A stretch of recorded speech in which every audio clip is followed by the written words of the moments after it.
ចាសូមស្វាគមន៍មកកាន់ Channel ចំណេះដឹងសម្រាប់សុខភាពនៅថ្ងៃនេះចាថ្ងៃនេះ Channel យើងខ្ញុំនឹងធ្វើការរៀបរាប់ពីសារៈប្រយោជន៍នៃការបរិភោគជីនាងវងចាដែលល្អសម្រាប់សុខភាពរបស់យើងទាំងអស់គ្នាចាដោយដែលអ្នកទាំងអស់គ្នាបានជ្រាបហើយថាជីនាងវងគឺជាប្រភេទជីមួយយ៉ាងដែលនិយមក្នុងការទទួលទានផងដែរចាជាពិសេសសម្រាប់បន្ថែមរសជាតិទៅលើម្ហូបអាហារដូចជាស្ងោរជ្រក់ឬក៏ញោមជាដើមចាតោះចូលរួមស្រាប់ទាំងអស់គ្នាជាមួយនាងខ្ញុំពីសារៈប្រយោជន៍នៃការបរិភោគជីនាងវងចាទី1មានផ្ទុកនៅសារធាតុប្រឆាំងអុកស៊ីតកម្មចាជីនាងវងមានអត្ថប្រយោជន៍ខ្លាំងណាស់ចាព្រោះវាអាចការពាររាងកាយយើងពីការខូចខាតនៃរ៉ាឌីកាសេរីចាការពារកោសិកានិងរចនាសម្ព័ន្ធ DNA ទាំងមូលនៃរាងកាយរបស់យើងទៀតផងចា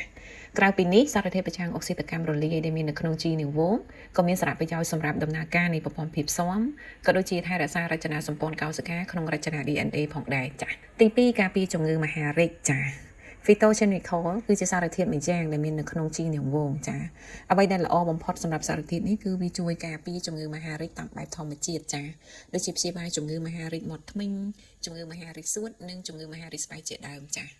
ក្រៅពីនេះវាក៏អាចជួយបង្កើនមុខងាររបស់អង់ទីអុកស៊ីដង់ផងដែរចាបំផ្លាញទៅកោសិកាដែលបង្កគ្រោះថ្នាក់ដែលអាចធ្វើឲ្យយើងកើតនៅជំងឺមហារីកហើយក៏អាចការពារដុំសាច់មហារីកកុំឲ្យរីករាលដាលនៅក្នុងខ្លួនរបស់យើងបានទៀតផងចាអត្ថប្រយោជន៍ទី3នោះគឺជីនាងវងដើរតួនាទីជាអង់ទីប៊ីយ៉ូទិកចាជីនាងវងផ្ដល់នូវការពារប្រឆាំងនឹងការលូតលាស់នៃបាក់តេរីដែលបង្កគ្រោះថ្នាក់នៅក្នុងខ្លួនរបស់យើងចាសារធាតុនៅក្នុងជីនាងវងនឹងធ្វើឲ្យមានសកម្មភាពប្រឆាំងនឹងការលូតលាស់នៃពពួកបាក់តេរីទៀតផងចាទី4គឺរក្សាសុខភាពខួរក្បាលចាបញ្ហាសុខភាពផ្លូវចិត្តគឺជាបញ្ហាដែលមនុស្សយើងជាទូទៅតែងតែជួបប្រទះមិនថាចាស់មិនថាក្មេងចាដូច្នេះការទទួលទានជីនាងវងដែលមានផ្ទុកនៅសារជាតិបង្គនេះដែលមានតួនាទីបង្កើនអត្រាសកម្មភាពចាបញ្ចូលអេឡិចត្រូនិកទៅក្នុងខួរក្បាលចាហើយសកម្មភាពអេឡិចត្រូនិកនេះត្រូវបានផ្សារភ្ជាប់ជាមួយនឹងសកម្មភាពផ្លូវចិត្តចាហើយជីនាងវងមានតួនាទីសំខាន់ណាស់ក្នុងការរំញោចសកម្មភាពខួរក្បាលចាដោយបង្កើននៅមុខងាររបស់វាចាចំណែកអត្ថប្រយោជន៍ចុងក្រោយនៃជីនាងវងនោះគឺជួយពង្រឹងឆ្អឹងចាដោយមានផ្ទុកនៅវីតាមីនKច្រើនចាការវិវត្តនៃជំងឺពុកឆ្អឹងគឺជាបញ្ហាមួយដែលមនុស្សវ័យចំណាស់ជាពិសេសសម្រាប់ស្ត្រីចាដែលនាំឲ្យឆ្អឹងនឹងមាន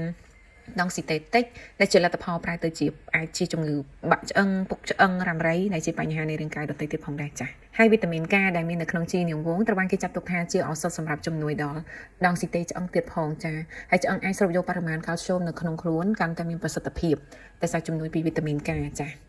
ហើយអត្ថបទនេះChannelយើងខ្ញុំដកស្រង់ចេញពីគេហទំព័រក្នុងស្រុកចាសូមអរគុណអ្នកទាំងអស់គ្នាដែលតែងតែតាមដានក៏ដូចជាគាំទ្រនៅ Channel ចំណេះដឹងសម្រាប់សុខភាពចាជាថ្មីម្ដងទៀតសូមអភ័យទោសនៅពាក្យពេចន៍មិនច្បាស់នៅត្រង់ចំណុចណាមួយក៏ដូចជារូបភាពមិនច្បាស់ចាសូមអរគុណ